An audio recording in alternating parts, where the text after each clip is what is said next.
Hi, welcome back to my channel. It is 2024 now. Happy New Year. Being that it is the new year, I thought it would be fun to walk you through all of the clothing items that I made in 2023.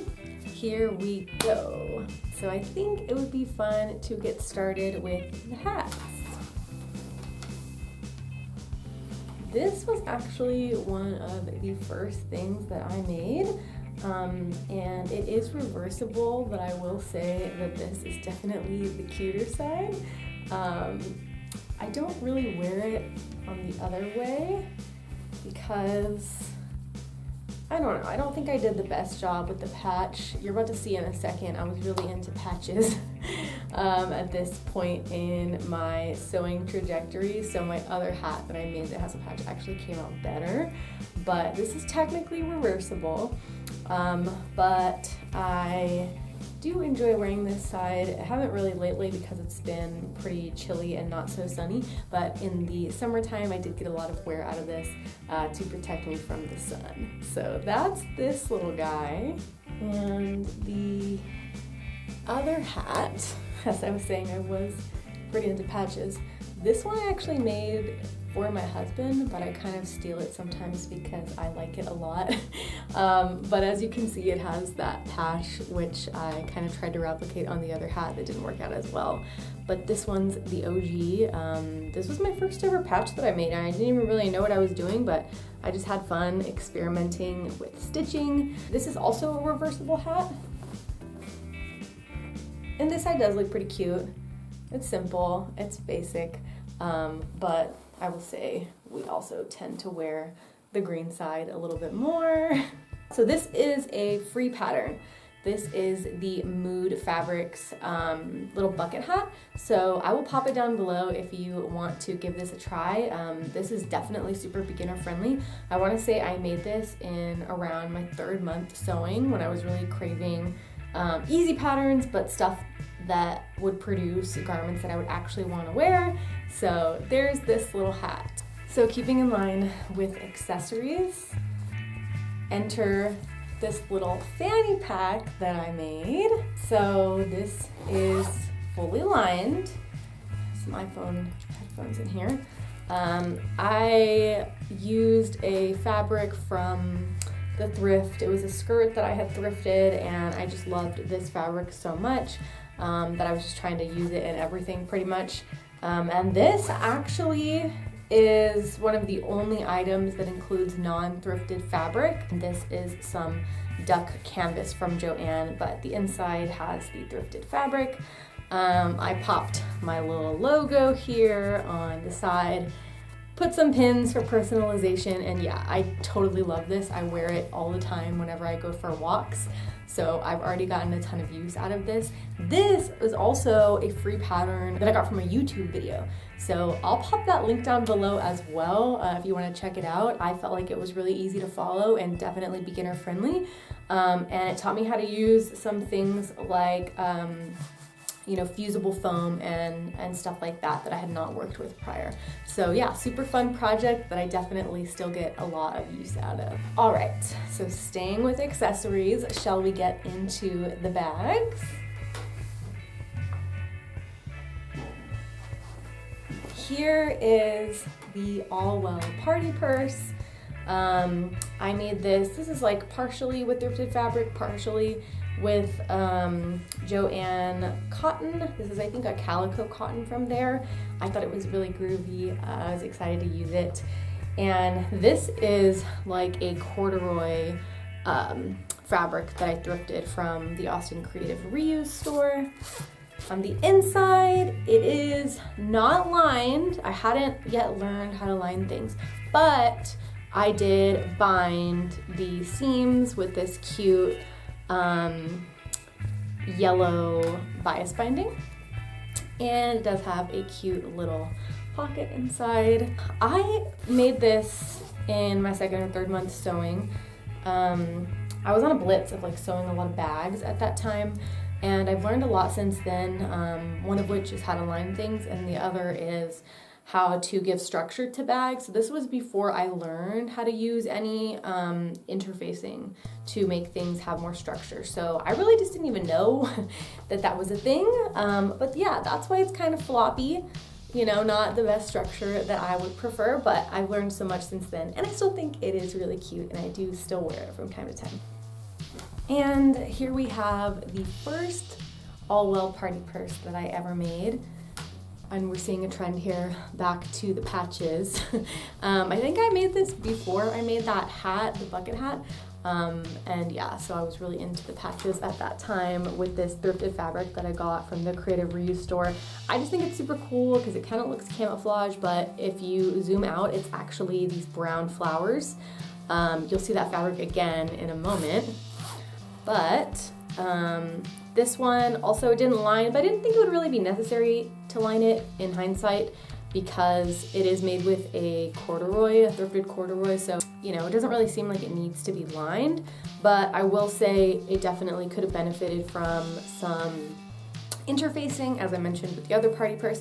But this one, I experimented a little bit and I put in some Velcro. So it has a Velcro pocket that I can, you know, better secure the stuff I put in there.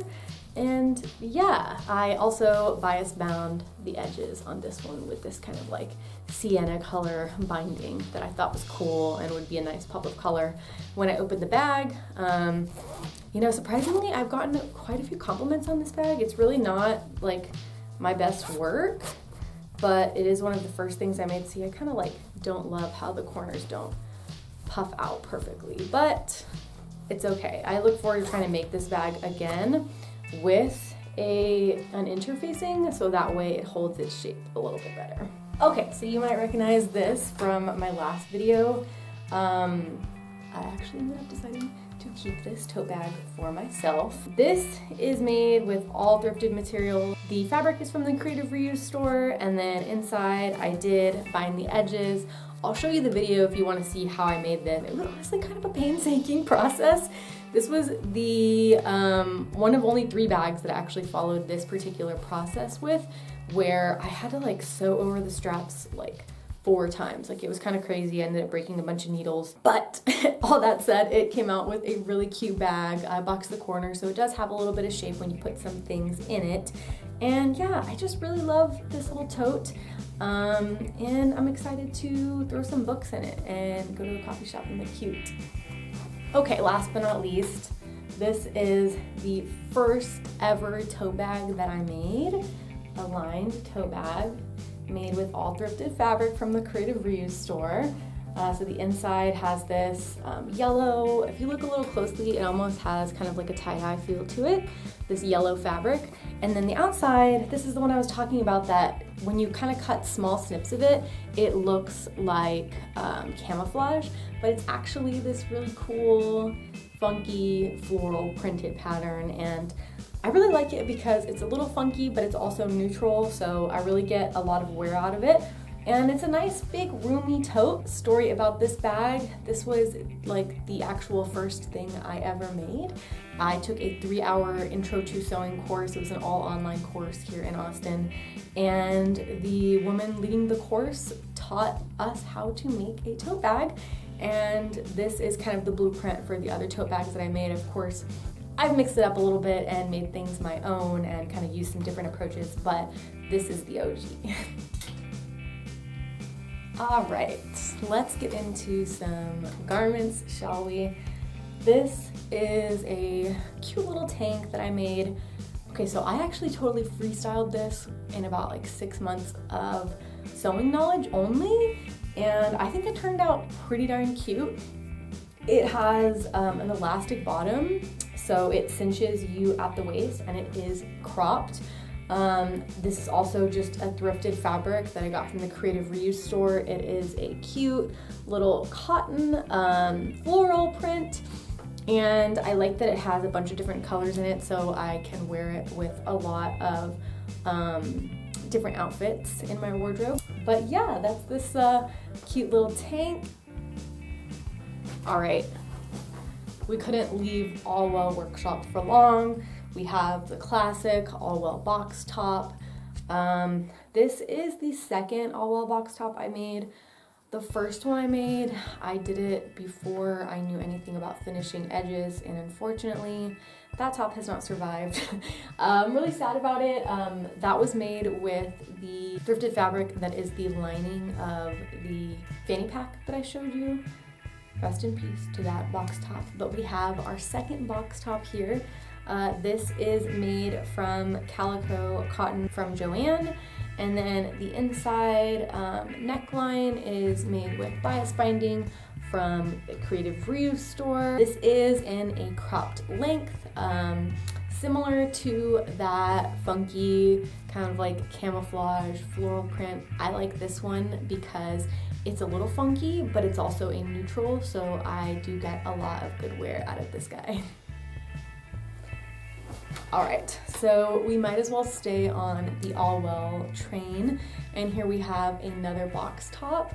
You might remember this from my recent video where I drafted and made this.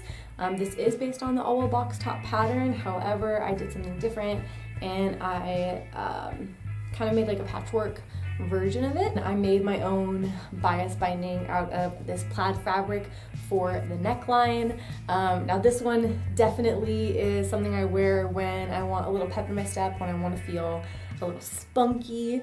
But yeah, I think this one's really cool. I wore it to a comedy show and I felt really cool about myself. So yeah.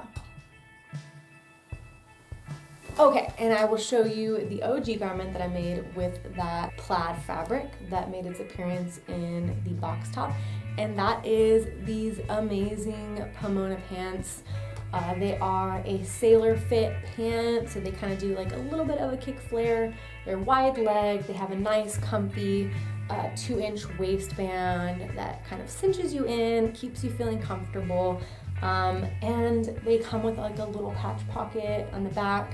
These I definitely can wear to work in a business casual environment, so that makes me really excited. But I can also totally dress them down if I want to just throw on like a crop top like what I'm wearing now, maybe some cool boots, a denim jacket or something like that if I would like to go for a more casual vibe. And I made a video where I make these pants, so I will link that video below if you'd like to check it out. Okay, these are my personal favorites. I probably get the most wear out of these out of all the things that I made, and these are the first pair of Pomona pants that I made. This is a thrifted tablecloth.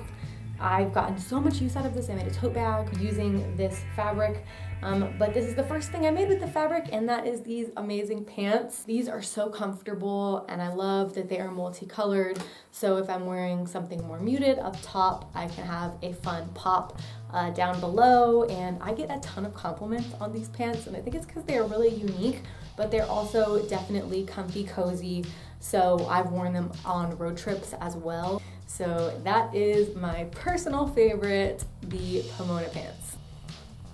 Last but not least, of course, once more, Allwell must make another appearance.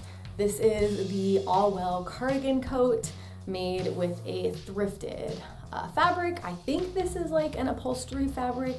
It's pretty stiff, pretty sturdy. As you can see, it keeps its shape, but it's not lined. I used binding that I got from the Creative Reuse store to bind the neckline. Got my little personal tag on the inside.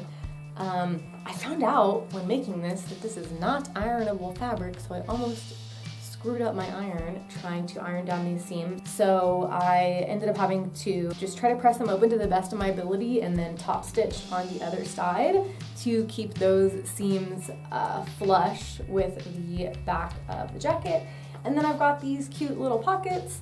This guy is definitely super functional, and you might see a trend here, but I like funky fabrics in neutral tones so that I can kind of get more use out of them and incorporate more fun pairings. Well, that's that for my handmade wardrobe of 2023.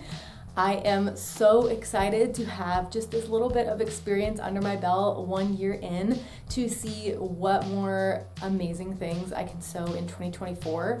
I just know that 2024 is going to be the year that I conquer the dress, something I have not yet made. I'm gonna try to make a skirt. Like I said, I'm gonna make some more tank tops. Definitely a lot of fun things down the pipeline. I've already bought some sewing books, some sewing patterns that I'm just itching to try. So I hope you're as excited as I am about the possibilities of what we can sew in 2024. And I'll just keep making videos of the stuff I make. So stick around, and there is more where this came from.